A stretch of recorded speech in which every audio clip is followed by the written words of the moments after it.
नमस्कार आपसे, मेरा नाम है अशोक वीरा द एडवोकेट और मैं आप सभी के लिए लीगल एडवाइस वीडियोस अपलोड करता हूं, जो कि आप सब लोग लाइक करते हैं, पसंद करते हैं, शेयर करते हैं और सब्सक्राइब भी करते हैं। अब तक नहीं किया है तुरंत करिएगा और दूसरे लोगों तक भी इस जानकारी को जरूर शेयर करिएगा। कल मैंने एक वीडियो बनाया था जिसमें बताया था कि आप अपने घर बैठे भी आप मुकदमे खर्च खत्म करा सकते हैं, मतलब मेंटेनेंस और डीवी और ये जो कंप्लेंट केस है वो आपको घर बैठे भी आप खत्म करा सकते हैं। कैसे करा सकते हैं वो पूरा तरीका मैंने बताया है, उस पर एक वीडियो बनाया है मैंने। उस वीडियो को आप लिंक उसी का नीचे इसी वीडियो के डिस्क्रिप्शन बॉक्स में दिया हुआ है, आप वहां से उस लिंक पर क्लिक करके उस वीडियो को पूरा देख सकते हैं। दूसरी इंपॉर्टेंट बात, आप इस वीडियो को देख रहे हैं, अगर आप सीधे डायरेक्ट हमारे व्हाट्सएप ग्रुप से जुड़ना चाहते हैं, जहां पर कि आपको लेटेस्ट जजमेंट्स, लेटेस्ट जानकारी, लेटेस्ट जो भी लॉज हैं वो सभी जानकारी आपको दी जाएगी। तो अगर आप हमारे डायरेक्ट ग्रुप से जुड़ना चाहते हैं तो आप उसका लिंक भी नीचे इसी वीडियो के डिस्क्रिप्शन में व्हाट्सएप ग्रुप नाम से दिया हुआ है, आप उस पर क्लिक करके उस ग्रुप को ज्वाइन करें और ज्वाइन करने के बाद उसका आप मेंबर बन जाओगे। तो चलिए आगे वीडियो देखते हैं। देखिए, बहुत सा ज्यादा समय बीतने के बाद पति पत्नी का झगड़ा इतना बढ़ जाता है कि काफी समय एक दूसरे के मतलब अलावा अलग होकर बीत जाता है। तो जब पत्नी जो है बहुत ज्यादा परेशान हो जाती है और मुकदमे क्योंकि मुकदमा करना और मुकदमे को लड़ना अपने आप में एक जटिल प्रक्रिया है। जो लोग शौक शौक में बहुत ज्यादा मुकदमा पति के ऊपर कर देती हैं और बाद में फिर उन्हीं मुकदमों के नीचे, बोझ के नीचे दब के फैसले की बात करती हैं। तो आज मैं आपको ये बताऊंगा कि अगर आपको पत्नी से फैसला करना है तो आप इस शर्त पर करिए। अगर आप इस शर्त को नहीं मानेंगे, ये बात नहीं मानेंगे, तो आप भारी नुकसान उठा सकते हैं और भविष्य में आप बहुत ज्यादा नुकसान के साथ साथ में आपको और चीजें भी झेलनी पड़ सकती हैं। तो आज मैं आपको ये बताऊंगा कि वो क्या शर्त है जिस शर्त पर आपको पत्नी से फैसला करना चाहिए।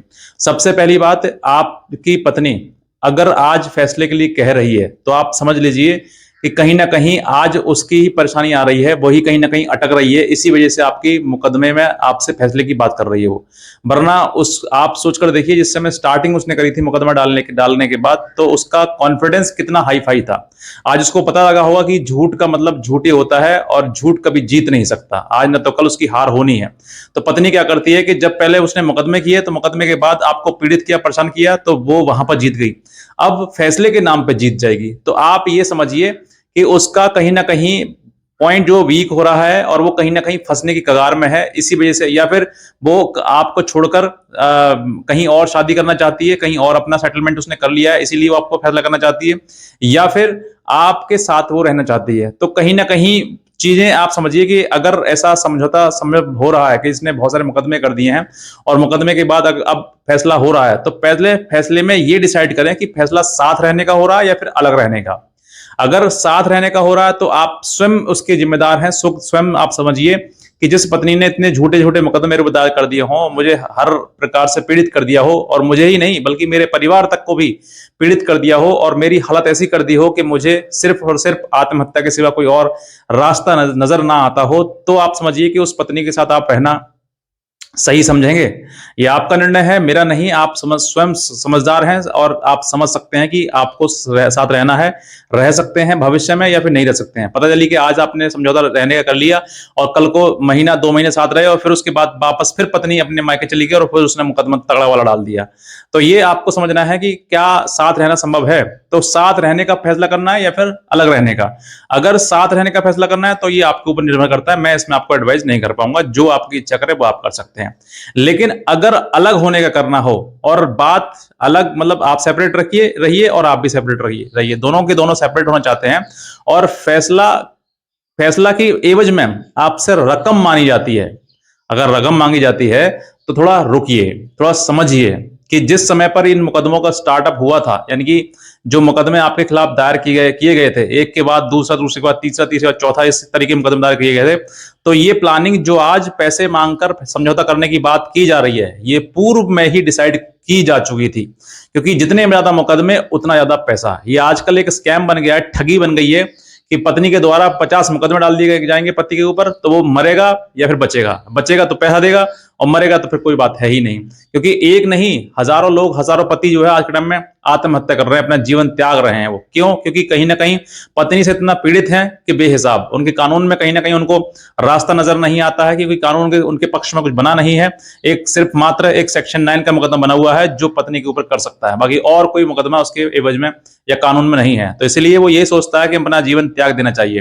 तो जो पत्नी ने जिस पत्नी ने आपके ऊपर 85 मुकदमे पहले से दायर कर दिए हों और पूरे में दायर करते टाइम पर ये प्लानिंग उसकी होती है कि जब जब इनका सेटलमेंट किया जाएगा तो मोटी रकम मांगी जाएगी। और मोटी रकम का मतलब यही है कि जिस समय पत्नी को पता लगता है कि भाई मुकदमे सारे झूठे हैं, क्योंकि जिसने किए हैं उसको तो पूरा पता ही है कि झूठा सब कुछ, तो जब ये अंत में जब हमें लगेगा कि हम फंस रहे हैं या फिर हमारी हार होने वाली है या फिर हमारे मुकदमे अब मतलब खत्म होने के कार में है, तो क्या पॉइंट रखा जाता सामने कि अब फैसला कर लो। तो पति पक्ष जो सोचता है कि चलो परेशानी से बेहतर है कि फैसला कर लिया जाए, तो फैसले के एवज में अगर आपसे पैसा मांगा जा रहा है, लाख 2 लाख 10 लाख 5 लाख, तो आप रुक जाइए, आप फैसला मत करिए। अब वो समय है जिस समय पर आपका पॉइंट जो स्टार्ट हो जाता है, यानी कि आपका रास्ता शुरू होता है। क्योंकि अब तक पत्नी की जीत हो रही थी, अब आपकी जीत होने वाली है। क्योंकि झूठे मुकदमे जैसे ही निर्णित होंगे उनको उनमें से आप बरी हो जाएंगे, बाहर निकल जाएंगे, तो फिर आपका रास्ता खुल जाता है कि आप उसके ऊपर एक्शन ले सकते हैं उसी जजमेंट के आधार पर, जिस जजमेंट में जो महिला ने जो है झूठी रिपोर्ट लाकर आपके ऊपर दर्ज करवाए थे। क्योंकि कानून अब बदल चुका है, कानून के आधार पर ही चीजें चली जा रही हैं। और जो महिला झूठे मुकदमे करा रही है आपके लिए और आप बरी हो रहे हैं, तो आप समझ लीजिए भविष्य में उस महिला का भविष्य खतरे में आ रहा है। इसीलिए आपसे फैसले की बात की जा रही है और इसीलिए वो फैसले के एवज में आपसे रकम लेकर आपसे फैसला किया जा रहा है। तो आप बिल्कुल भी रकम बिल्कुल ना दें। पैसा जो है वो बहुत आपकी कीमती है और आपका मेहनत का कमाई का पैसा है, तो आप फैसले की बात बिल्कुल ना करें। अगर पत्नी ने फैसले की बात कर रही है तो समझ जाइए कहीं ना कहीं गड़बड़ है। और दूसरा कि अगर फैसला आप कर लेते हैं, फैसले में पैसे रकम दे देते हैं, तो आप सोचकर देखिए जिस समय आपने शादी करी थी तो क्या इसी दिन के लिए करी थी कि भाई पत्नी शादी हमारे घर में आएगी और आने के बाद हम पे मुकदमे करेगी और हम जेल तक के चक्कर काटेंगे या थाने के चक्कर काटेंगे, मान सम्मान हमारा खत्म होगा और हम जमानत कराते घूमेंगे? क्या इसीलिए शादी करी थी? और एकदम एक समय ऐसा आएगा कि वो पैसा लेकर फुर, ऐसा इसीलिए शादी करी थी आपने? नहीं। अगर ये बात पत्नी द्वारा लागू होती है कि पति से पैसा लिया जाए, तो फिर पति के द्वारा भी लागू होती है कि पत्नी से पैसा लिया जाए। क्योंकि पत्नी अगर शादी में पत्नी खर्च करती है तो लड़का वाला भी खर्च करता है, उसके घर से भी जेवरात जाते हैं, उसके घर पे भी लोग बाराती आते हैं, उसका भी खाना खर्च होता है, उसका भी मान सम्मान है, इज्जत है समाज में। क्यों वो क्या वो सिर्फ लड़की की है? लड़के की कुछ नहीं है क्या? लड़के का मान सम्मान कुछ नहीं है? लड़के की माँ बाप पिता भाई बहन जितने भी उन लोग एक मुकदमे में नाम लिखाए जाते हैं, वो जमानत के लिए भागे फिरते हैं, कोर्ट में भागे फिरते हैं, तो क्या उनका सम्मान नहीं है? क्या उसने पैसा खर्च नहीं किया? सब कुछ किया। आपने भी पैसा खर्च किया, लड़की ने भी पैसा खर्च किया। अगर फैसला समझौते में आता है और अलग अलग रहने का आता है तो शून्य पर करें, बिल्कुल मतलब जीरो पैसे पे करें, कोई लेन देन नहीं। जो आपने दिया वो ठीक, जो मैंने दिया वो भी ठीक। अब हमें कोई पैसा आपको नहीं देना है न लेना है।